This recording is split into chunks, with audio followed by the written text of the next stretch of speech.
தமிழ்நாட்டில் அடுத்து வரும் நாட்களில் படிப்படியாக வெப்பநிலை உயரக்கூடும். இயல்பை விட சில இடங்களில் 2 டிகிரி செல்சியஸ் வரை அதிகரிக்கும் என வானிலை மையம் கணிப்பு.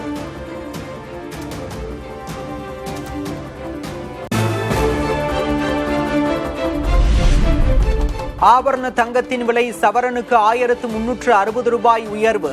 1 கிராம் தங்கம் 14,420 ரூபாய்க்கு விற்பனை.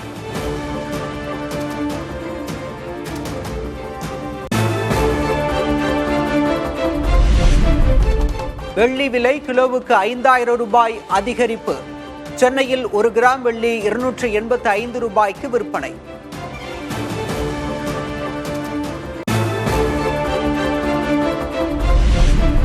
இரண்டு நாள் அரசுமுறை பயணமாக மலேசியா சென்றடைந்தார் பிரதமர் நரேந்திர மோடி. கோலாலம்பூர் விமான நிலையத்திற்கு நேரில் சென்று வரவேற்றார் மலேசிய பிரதமர் அன்வர் இப்ராஹிம்.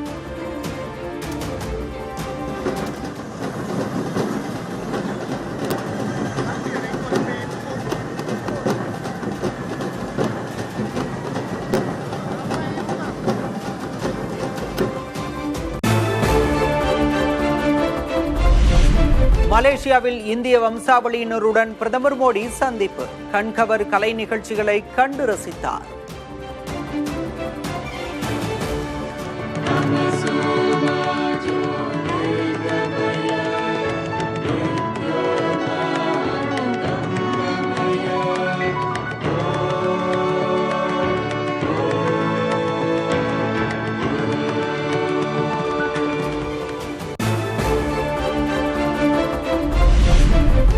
இந்திய மலேசிய உறவு புதிய உச்சத்தை எட்டியுள்ளதாக பிரதமர் மோடி பெருமிதம்.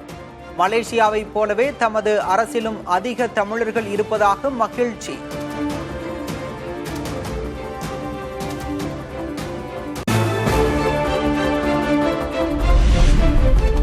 விருதுநகர் மாவட்டம் கல்குறிச்சியில் திமுக இளைஞரணி தென்மண்டல மாநாடு. முதல்வர் மு.க. ஸ்டாலினை உற்சாகமாக வரவேற்ற தொண்டர்கள்.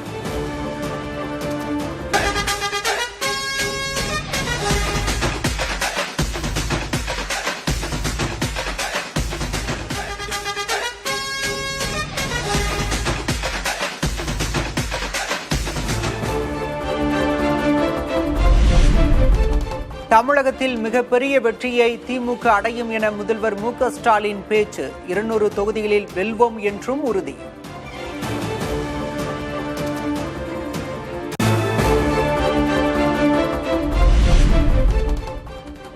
இந்தியை திணிக்கும் ஆபத்து இன்றும் உள்ளதாக முதல்வர் ஸ்டாலின் குற்றச்சாட்டு.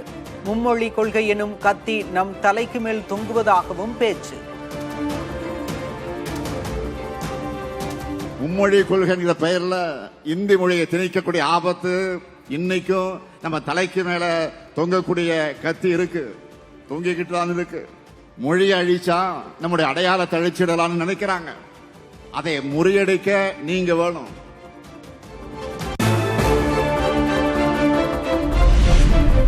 தேர்தலில் போட்டியிட இளைஞரணிக்கு கூடுதல் முக்கியத்துவம் கொடுக்க வேண்டும். இளைஞரணி மாநாட்டில் திமுக தலைவர் ஸ்டாலினிடம் கோரிக்கை வைத்த உதயநிதி.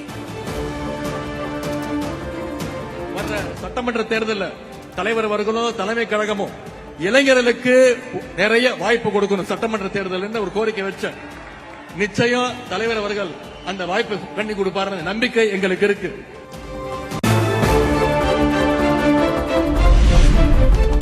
திமுகவில் உண்மையாக உழைத்தால் அங்கீகாரம் நிச்சயம். இளைஞரணியில் இருந்து உயர் பொறுப்புக்கு வந்தவர்களை சுட்டிக்காட்டி முதல்வர் ஸ்டாலின் உறுதி. இப்ப பல்வேறு பொறுப்புகளுக்கு உயர்ந்தாங்கன்னு நேற்றைக்கு வெளியிட்ட வீடியோவில் கூட நான் சொல்லி இருக்கிறேன். இளைஞரணியில் இருந்தவங்க 10 பேர் அமைச்சர்களாக இருக்கிறாங்க, 24 பேர் எம்எல்ஏக்களாக இருக்காங்க, 4 பேர் எம்பி நாடாளுமன்ற உறுப்பினராக இருக்காங்க. நீங்க உண்மையா உழைச்சா உங்களுக்கான வாய்ப்புகள் நிச்சயம் உங்களை தேடி வரும்.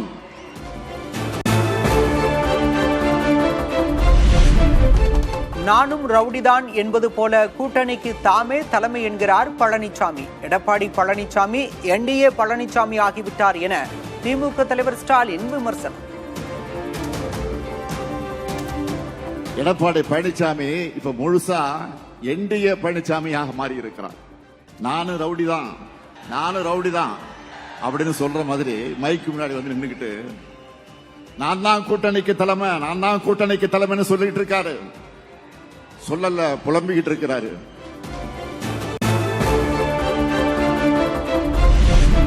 அதிமுக கூட்டணி என்பது மக்கள் நலனுக்கானது அல்ல.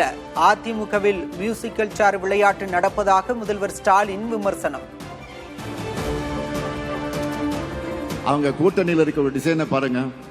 போன எலெக்ஷன்ல பாத்தீங்கன்னா எல்லாரும் பிரிஞ்சு நின்னாங்க. இப்போ அதுல பாதி பேர் பாஜக கூடவே திரும்ப வந்து சேர்ந்துக்கிட்டு இணைஞ்சிட்டாங்க. இவங்க மொத்தத்துல மக்கள் நலனுக்காக கூட்டணி நடத்தல. இவங்களுக்குள்ள ஒரு மியூசிக்கல் சேர் தான் விளையாடுவாங்க. அது மாதிரி மியூசிக்கல் சேர் விளையாடிக்கிட்டு இருக்காங்க.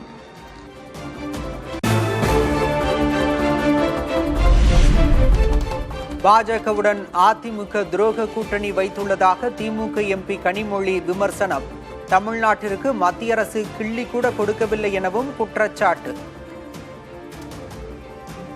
தேர்தல் வருது, அதனாலேயாவது இந்த பட்ஜெட்ல தமிழ்நாட்டுக்கு ஏதாவது தருவாங்கன்னு நினைக்கிறேன். ஆனா அப்ப கூட தமிழ்நாட்டுக்கு அள்ளி இல்லை கிள்ளி கூட கொடுக்க மாட்டேன் என்று சொல்லக்கூடிய பிஜேபியோடு கைகோர்த்து நின்று கொண்டிருக்கக்கூடிய துரோக கூட்டணி.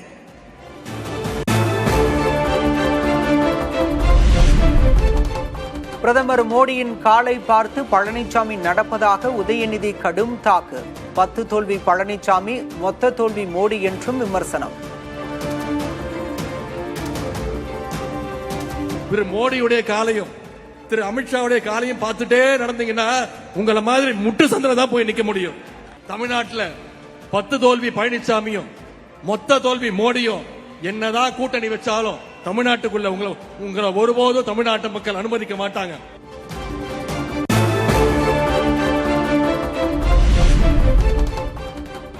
குழந்தைகள் பலூன் போல புதிதாக கட்சிகள் உருவாவதாக உதயநிதி ஸ்டாலின் பேச்சு. தேர்தல் திருவிழா முடிந்ததும் அந்த கடைகள் காலியாகிவிடும் என்றும் விமர்சனம். தேர்தல் வந்தோடனே தேர்தல் திருவிழானால தமிழ்நாட்டில் புதுசா கடை விரிக்க ஆரம்பிச்சிருக்கிறாங்க. திருவிழா டைம்ல போட்ட கடையெல்லாம் திருவிழா முடிஞ்சோடனே எல்லா கடையெல்லாம் காணா போயிடும். அதே மாதிரி இந்த தேர்தல் முடிஞ்சதும் அந்த கடை அனைத்தும் காலி ஆயிடும்.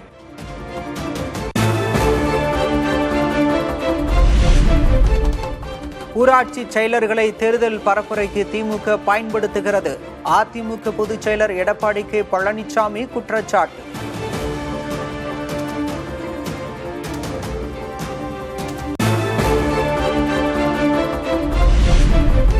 பாமகவை சேர்த்தால் திமுக கூட்டணியிலிருந்து விசிக வெளியேறும். புதிய தலைமுறைக்கு அளித்த பேட்டியில் திருமாவளவன் திட்டவட்டம். திமுக ஒரு முடிவை எடுத்தால் அது எங்கள் நிலைப்பாட்டுக்கு எதிராக இருந்தால் நாங்கள் அதிலிருந்து அந்த கூட்டணியிலிருந்து வெளியேறுவதை தவிர எங்களுக்கு வேறு வழி இல்லை.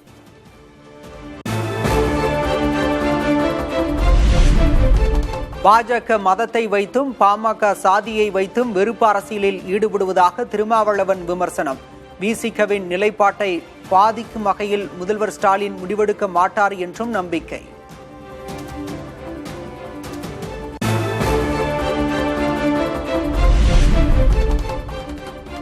புதிதாக கட்சி தொடங்கியிருக்கும் விஜயால் ஆட்சியை பிடிக்க முடியாது.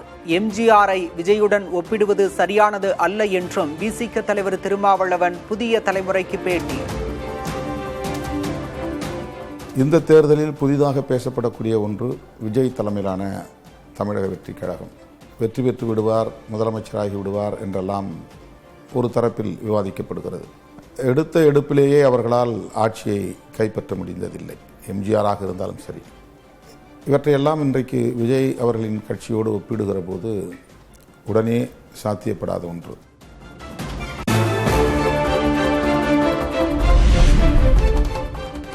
அதிமுகவுக்கு பாதகம் வராதபடி பன்னீர்செல்வம் சசிகலா நடந்து கொள்வார்கள். இருவரும் தனி பாதையில் செல்ல மாட்டார்கள் என அமமுக பொதுச் செயலர் டிடிவி தினகரன் சூசகம்.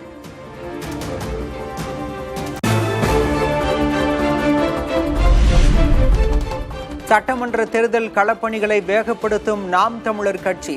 234 தொகுதிகளுக்கான வேட்பாளர்களுடன் சீமான் ஆலோசனை.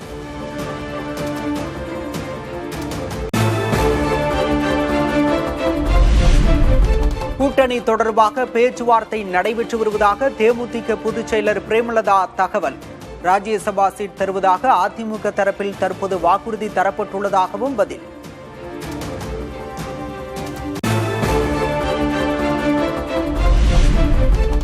டெல்லியில் வரும் 10ஆம் தேதி தமிழக காங்கிரஸ் கட்சியின் மாவட்ட தலைவர்களுடன் ராகுல் காந்தி ஆலோசனை. தேர்தல் நெருங்கும் நிலையில் முக்கியத்துவம் பெறும் கலந்துரையாடல்.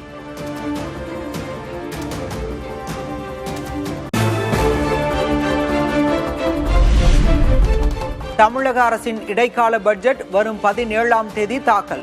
சபாநாயகர் அப்பாவு அறிவிப்பு.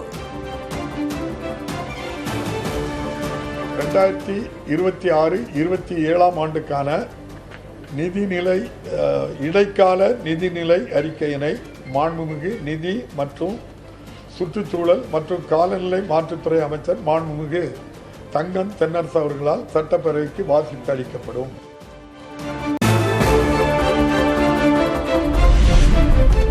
மத்திய பட்ஜெட்டை கண்டித்து வரும் 12ஆம் தேதி தமிழகத்தில் திமுக கூட்டணி கட்சிகள் ஆர்ப்பாட்டம். தமிழ்நாட்டை பாஜக வஞ்சிப்பதாகவும் அதிமுக துணை போவதாகவும் குற்றச்சாட்டு.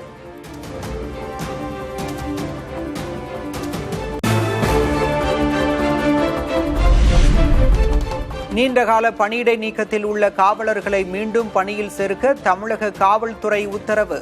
பணியில் இல்லாமல் ஊதியம் கொடுக்கக்கூடிய சூழலை கருதி நடவடிக்கை.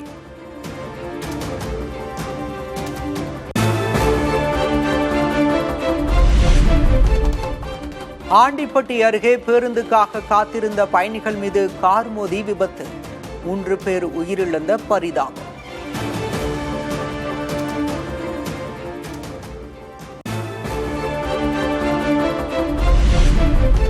சென்னை துறைமுகத்தில் கடலில் கவிழ்ந்த கண்டெய்னர் லாரி. கடலில் மூழ்கிய ஓட்டுநரை தேடும் பணிகள் தீவிரம்.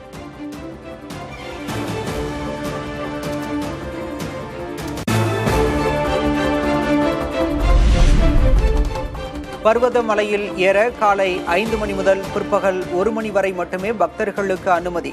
புதிய வழிகாட்டு நெறிமுறைகளை வெளியிட்ட திருவண்ணாமலை மாவட்ட நிர்வாகம்.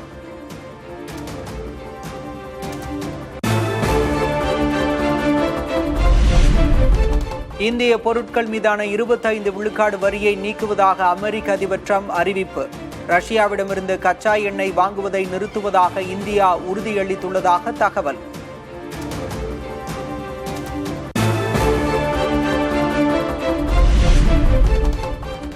முழுமையான ஜம்மு காஷ்மீரை இந்தியாவின் ஒருங்கிணைந்த பகுதியாக வரைபடம் வெளியிட்ட அமெரிக்கா. இந்தியாவின் நீண்டகால கோரிக்கை ஏற்பு.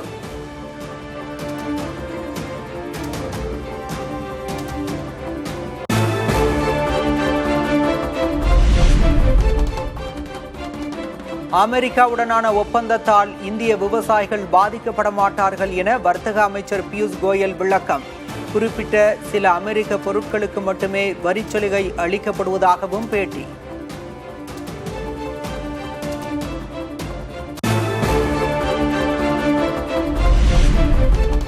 வர்த்தக ஒப்பந்தம் குறித்த இந்தியா அமெரிக்கா கூட்டறிக்கையில் முக்கிய அம்சங்கள் குறித்து தெளிவு இல்லை என காங்கிரஸ் விமர்சனம். அமெரிக்க விவசாயிகள் நலனுக்காக இந்திய விவசாயிகள் நலன் காவு கொடுக்கப்பட்டுள்ளதாக பொதுச் செயலர் ஜெய்ராம் ரமேஷ் கருத்து.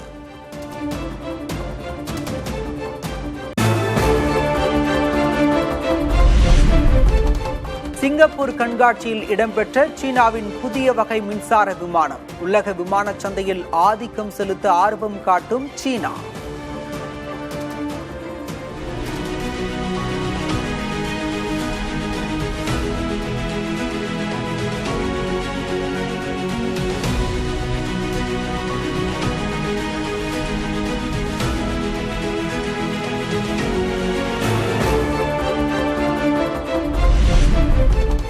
தொடங்கியது T20 உலகக்கோப்பை கிரிக்கெட் தொடர். முதல் லீக் ஆட்டத்தில் நெதர்லாந்து அணியை போராடி வென்றது பாகிஸ்தான்.